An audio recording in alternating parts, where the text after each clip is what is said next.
Alléluia.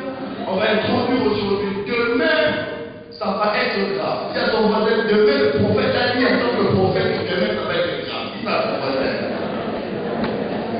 Si ça t'a compris, moi je suis un faux prophète. Vous avez quand un prophète dans les prophéties, ça t'a compris. Alléluia. Parce que demain, je vais introduire, et pourquoi ne pas l'introduire? Parce que moi je crois que, comme à l'université, à l'église, on ne peut pas tout expliquer. On ne peut qu'introduire la pensée de Dieu. Et le Saint-Esprit doit continuer à te parler à la maison. Donc demain, je vais introduire dans ton esprit le mystère du deuxième jour. Beaucoup de gens parlent de la résurrection. Beaucoup de gens parlent du fait que Jésus est sorti du tombeau. Mais très peu de gens passent leur temps à étudier pourquoi il devait être enterré. Ça veut dire enseveli. La Bible dit que Jésus devait ressusciter, mais avant cela, il devait mourir et puis être enseveli. Donc il y a la mort, deuxièmement, l'ensevelissement, troisièmement, la résurrection.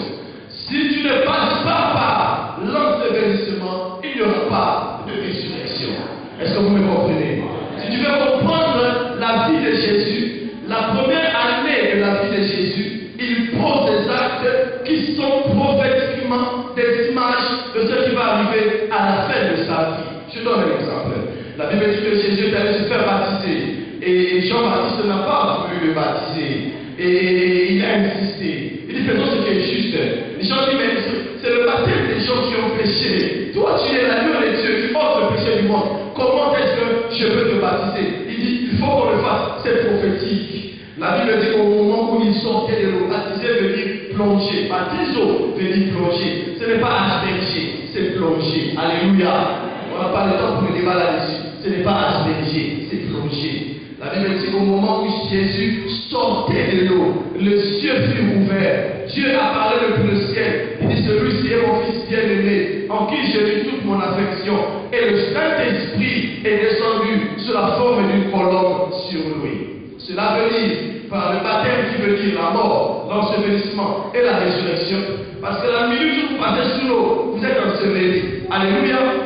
Alors la Bible dit qu'au moment où il sortait de l'eau, c'est que l'image de la résurrection, la Pentecôte va arriver. Quelqu'un qui est avec moi. Donc, quand vous lisez la Bible, lisez aussi la Bible avec l'aide du Saint-Esprit d'une manière prophétique pour comprendre ce que le Seigneur veut dire. Moi, je vais vous parler sur ce que le Dieu a mis dans mon cœur au travers de la mort de Jésus de Nazareth. Attache ta ceinture. On va prendre Matthieu, chapitre 27. Matthieu, le chapitre 27, à partir du verset 32. Vous savez, quand on lit la Bible, on se met debout. On va lire jusqu'au verset 54. Donc demain, j'expliquerai sur le deuxième jour. Qu'est-ce que Jésus est parti faire le deuxième jour? Et pourquoi on devait parler du deuxième jour? Les gens passent leur temps seulement à parler du fait qu'il est parti prendre le clé de la mort et de ses jours de mort. L'ensevelissement. Beaucoup de gens passent par la croix. Quand arrive la période de l'ensevelissement, ils refusent parce que l'ensevelissement veut dire que Dieu veut que les gens s'oublient pour un certain temps. Alléluia. Alléluia. Le message d'aujourd'hui, ce n'est pas pour les gens qui aiment les messages du monde. Si tu es toi, si tu as un message du genre, tu vas être béni, tu auras des voitures, tu auras des maisons. En tout cas, aujourd'hui, quand tu rentreras à la maison, tu vas dire le prophète, aujourd'hui, il n'a très mal prêché. Mais si tu aimes faire l'expérience de la vie chrétienne, je suis convaincu que l'Esprit de Dieu te parlera. Je veux demander un exercice très difficile. Pendant que je serai en train de prêcher, je veux que ton esprit prie. Pendant que moi je serai en train de prêcher, je veux que ton esprit prie. Je veux que tu sois comme ça. Je pense que dans cette atmosphère-là, tu pourras m'écouter. Je ne sais pas si ça a déjà arrivé d'écouter un repas, d'écouter quelqu'un qui prêche et d'être là en train de prier dans ton esprit. Je veux que tu le fasses ce soir. Alléluia. Ok, on va se tenir debout avec la Bible. Donc Matthieu chapitre 27, à partir du verset 32 au verset 54, le thème de mon message est l'agonie du destin. L'agonie, comme le mot agoniser, l'agonie du destin. Lisons à haute voix, à partir du verset 32. En sortant, ils trouvèrent un homme de Cyrène nommé Simon, et ils le réquisitionnèrent pour porter sa croix. Arrivé au lieu qu'on appelle Golgotha, ce qui signifie dit lieu du crâne.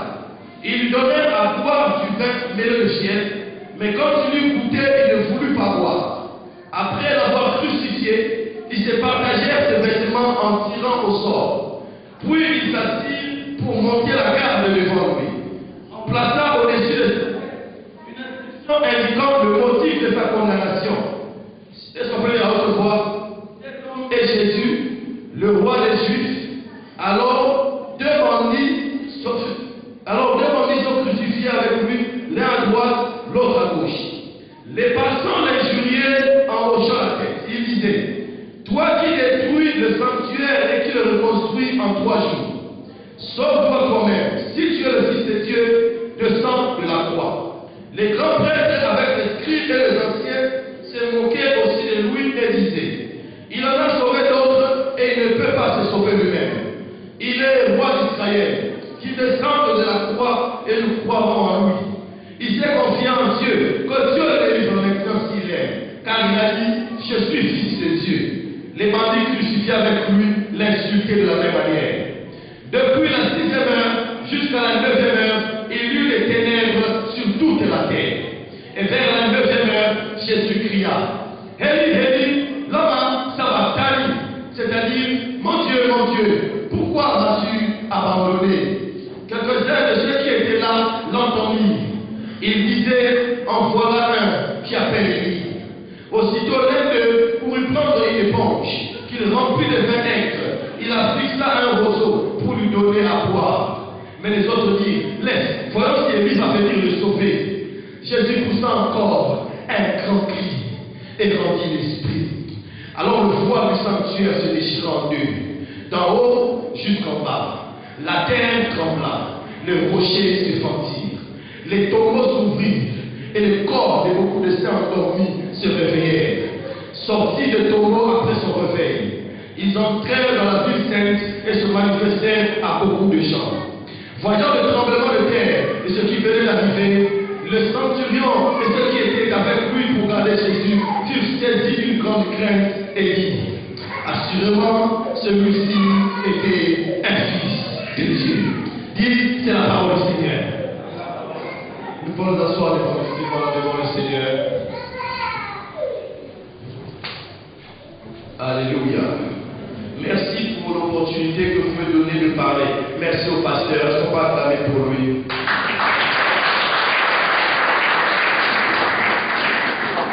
C'est comme si dans cette église on ne t'aime pas. Quand il faut acclamer pour le pasteur,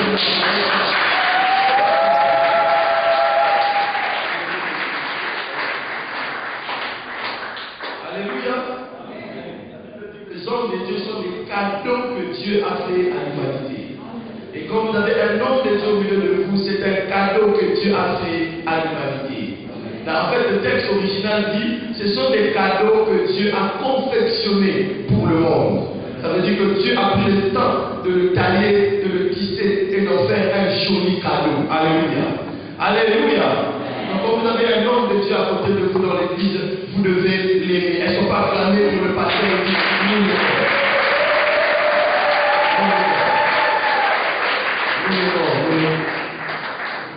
Surtout parce que je l'aime, que je suis aussi venu pour prêcher. Alléluia. Alléluia. Alléluia. Merci Saint-Esprit de Dieu. L'agonie du destin. Le Saint-Esprit a pris le temps de me parler pendant un certain nombre de jours et de me rappeler à moi-même concernant ma vie avec Dieu, mon ministère et aussi concernant ce que je vais vous dire, le principe de l'agonie dans le destin. Nous avons une maladie dans cette génération. Voici une génération de chrétiens qui n'a jamais été persécutée comme des pères et des fils. Au moins nous prions et nous prions dans la liberté. Nous n'avons pas besoin de nous cacher dans les catacombes comme les chrétiens de la première heure. Nous au moins, on ne nous jette pas dans les fosses oignons. Nous au moins, on n'a pas honte de dire, nous sommes des chrétiens. Nous au moins, il n'y a personne qui nous suit avec des armes pour nous dire, renonce à Jésus, sinon je vais te tuer. Alors nous avons développé ce coup de la facilité.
exemple. Pourquoi? Il n'avait pas appris à supporter la gloire de Dieu. Il n'avait pas appris à s'adapter à Dieu. Il voulait que la gloire de Dieu s'adapte à eux, au lieu que ce soit eux qui s'adaptent à la Shekinah. Je suis venu de la part de Dieu comme un prophète pour provoquer dans ta vie le commencement d'une nouvelle expérience avec Dieu au travers du message de la croix. L'apôtre Paul dit, les autres prêchent la sagesse, d'autres prêchent la supériorité des langages, d'autres prêchent les philosophies, mais moi je prêche Jésus-Christ crucifié.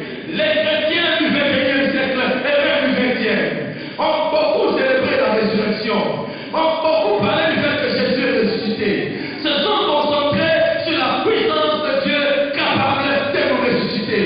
Ils se sont concentrés sur la puissance de Dieu pour sortir des problèmes. Ils n'ont jamais étudié la puissance de Dieu dans les problèmes. Oh, il y a un Dieu qui apparaîtra dans la foulée ardente.